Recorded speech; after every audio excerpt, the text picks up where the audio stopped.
जय हिंद साथियों।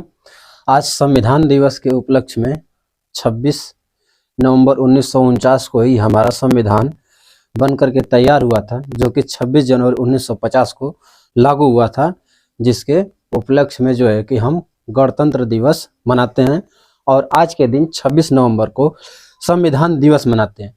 तो आज हम भारतीय संविधान की जो उद्देशिका है या जिसे हम प्रस्तावना या संविधान का रीढ़ या संविधान का ढांचा जो हम कहते हैं, इसमें पूरे संविधान का निचोड़ है।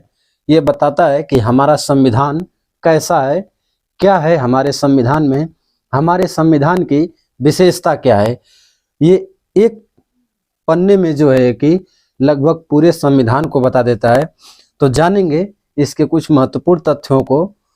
देखिएगा, सबसे पहले है हम भारत के लोग, इंग्लिश में इसको लिखता है we the people of India, ठीक है। यानी हिंदी में नाम लिखता है भारत और इंग्लिश में लिखता है इंडिया। यानी हमारे संविधान में भारत के दो नाम हैं, एक भारत और एक इंडिया, दोनों शब्द लिखा गया है। क्योंकि दोनों शब्द लिखने का तात्पर्य ये है कि भारत जो है ये शुरू से जो है कि हम लोग बोलते चले आए और भारत ही नाम है प्राचीन से, लेकिन अंग्रेज लोग आए तो इसको इंडिया नाम दे दिए।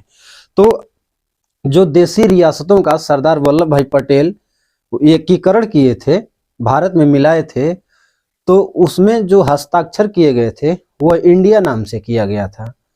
इसीलिए जब भारत का संविधान बना तो उसमें दोनों नामों को रखा गया, इंडिया में नहीं निकालना पड़ा, छोड़ना नहीं पड़ा, क्योंकि अगर छोड़ देते तो हमें रियासतों को छोड़ना पड़ता, क्योंकि जो देशी रियासतें भारत में मिली थी वो इंडिया में शामिल हुई थी, भारत में नहीं। इसीलिए भारत का दो नाम संविधान में रखना पड़ा। तो देखिए, हम भारत के लोग भारत को एक संपूर्ण प्रभुत्व संपन्न समाजवादी पंथ निरपेक्ष लोकतंत्रात्मक गणराज्य, यानी हमारा भारत देश कैसा होगा, लोकतंत्र होगा और गणराज्य होगा। अर्थात हमारे देश में किसी एक व्यक्ति का शासन नहीं होगा, यहाँ लोकतंत्र होगा, जनता का शासन होगा और गणराज्य होगा। यानी ये हमारे देश का एक मुखिया होगा, एक राष्ट्रपति भी होगा। तो हम भारत के लोग भारत को एक संपूर्ण प्रभुत्व संपन्न समाजवादी पंथ निरपेक्ष लोकतंत्रात्मक गणराज्य बनाने के लिए तथा उसके समस्त नागरिकों को सामाजिक, आर्थिक, राजनैतिक न्याय, यानी देखिए हमारे संविधान में 3 प्रकार के न्याय की बात कही गई है। किस प्रकार के न्याय की बात कही गई है? सामाजिक, आर्थिक और राजनैतिक न्याय। यानी यहाँ जो है 3 न्याय की बात कही गई है। एक सामाजिक न्याय, यानी हमारे समाज में सभी को समान प्रकार के न्याय दिए जाएंगे। आर्थिक और राजनैतिक। राजनैतिक न्याय यानी सभी को जो है राजनीति में आप हिस्सा ले सकते हैं, समाज में सभी को समान अधिकार रहेगा, ऊंच नीच की भावना नहीं देखी जाएगी, जात पात नहीं देखा जाएगा। विचार, अभिव्यक्ति, विश्वास, धर्म और उपासना की स्वतंत्रता, यानी 5 प्रकार की स्वतंत्रता। आप विचार, आप जो भी चाहें सोच सकते हैं, आप अपने विचार कर सकते हैं। अभिव्यक्ति, आपको सोचने की, व्यक्त करने की, बोलने की आज़ादी है, स्वतंत्रता है।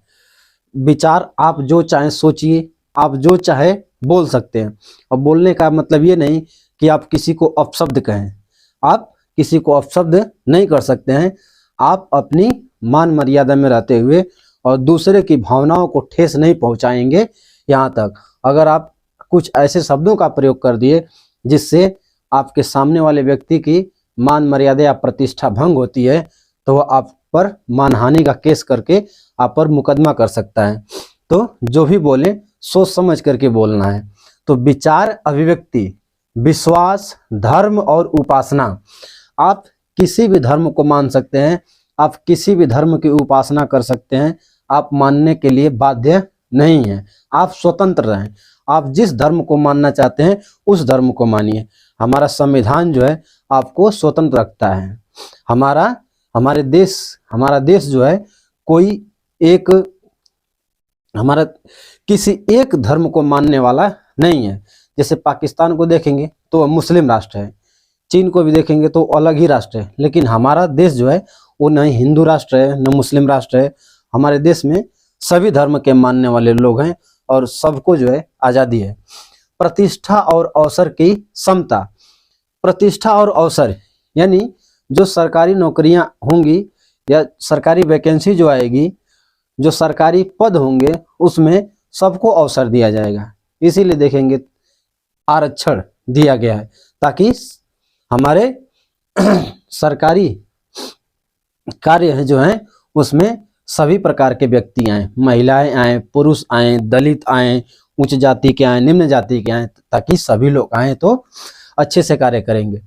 प्रतिष्ठा और अवसर की समता प्राप्त कराने के लिए तथा उन सब में व्यक्ति की गरिमा और राष्ट्र की एकता और अखंडता सुनिश्चित करने वाली बंधुता बढ़ाने के लिए दृढ़ संकल्प होकर अपनी इस संविधान सभा में आज तारीख 26 नवंबर 1949, देखिए इसे हमें संस्कृत में भी बोलना रहता है, मिति मार्गशीर्ष शुक्ल सप्तमी 2006 विक्रमी को एतद द्वारा इस संविधान को अंगीकृत, अधिनियमित और आत्मार्पित करते हैं। यह है हमारा पूरा संविधान की प्रस्तावना। तो एक बार इसको हम पढ़ेंगे और ध्यान से सुनिएगा। हम भारत के लोग भारत को एक संपूर्ण प्रभुत्व संपन्न समाजवादी पंथ निरपेक्ष लोकतंत्रात्मक गणराज्य बनाने के लिए तथा उसके समस्त नागरिकों को सामाजिक, आर्थिक और राजनीतिक न्याय, विचार, अभिव्यक्ति, विश्वास, धर्म और उपासना की स्वतंत्रता, प्रतिष्ठा और अवसर की समता प्राप्त कराने के लिए तथा उन सब में व्यक्ति की गरिमा, राष्ट्र की एकता और अखंडता सुनिश्चित करने वाली बंधुता बढ़ाने के लिए दृढ़ संकल्प होकर अपनी इस संविधान सभा में आज तारीख 26 नवंबर 1949 मिति मार्गशीर्ष शुक्ल सप्तमी 2006 विक्रमी को एतद द्वारा इस संविधान को अंगीकृत, अधिनियमित और आत्मार्पित करते हैं।